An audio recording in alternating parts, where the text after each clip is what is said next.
Le feuilleton de la semaine est consacré à la vie de château. On peut être châtelain par le sang, après un héritage, dans la droite lignée de ses ancêtres, ou tout simplement le devenir en faisant l'acquisition d'un bien. Nous avons voulu savoir ce qu'était le quotidien de ces propriétaires de châteaux au XXIe siècle, et vous allez pouvoir vous rendre compte que cette vie de château n'est peut-être pas celle que l'on imagine. Voici le 3e épisode. Il est signé Thierry Clément et Carole Lefrançois. C'est une expérience plutôt singulière. Plongée dans le passé, au temps présent. Une immersion dans un lieu de vie, loin, si loin de nos bouillonnantes cités urbaines. C'est généralement une histoire de famille, de passion, parfois même de déraison. Une vie de château, à l'ère du XXIe siècle.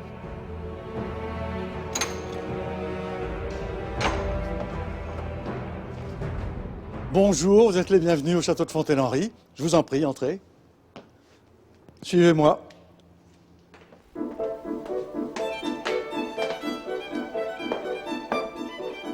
La vie du château aujourd'hui, c'est très difficile à définir parce que on a du mal quand même, il faut bien le dire, à trouver sa place.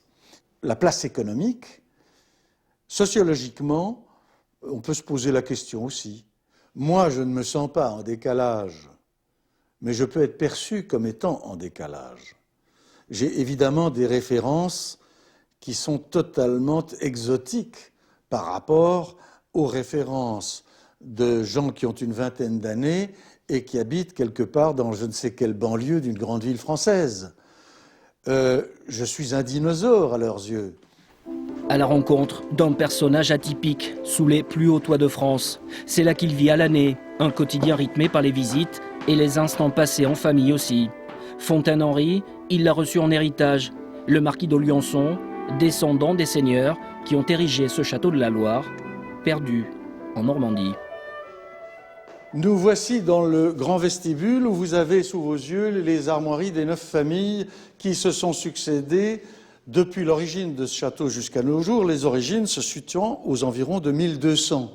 Donc, le château, tel que vous l'avez vu en arrivant, est un château trompeur. Il a l'air d'un château de la Loire en Normandie, comme aurait dit Jean de la Varande. En réalité, à l'origine, c'est un château médiéval, un château fort, certainement assez austère. Les premiers seigneurs s'appelaient la famille de Tilly. En Angleterre, c'était de Tilly, parce que c'était des anglo-normands. On est juste dans le sillage de Guillaume le Conquérant. Et les tout derniers, c'est nous, les d'Oliançon, Williamson, arrivés en 1495 de notre Écosse natale pour participer à la garde écossaise du roi Charles VIII.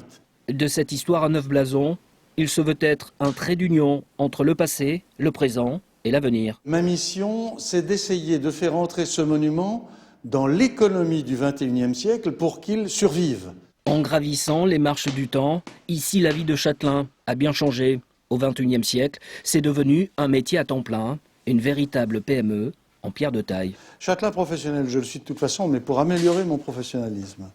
Moi, j'ai un petit peu tendance à me comparer à Festieland. Festieland, au port de Decamps, c'est un château en matière plastique que l'on a implanté à un endroit qui n'a pas été choisi par hasard, et on a fait ce qu'on a voulu.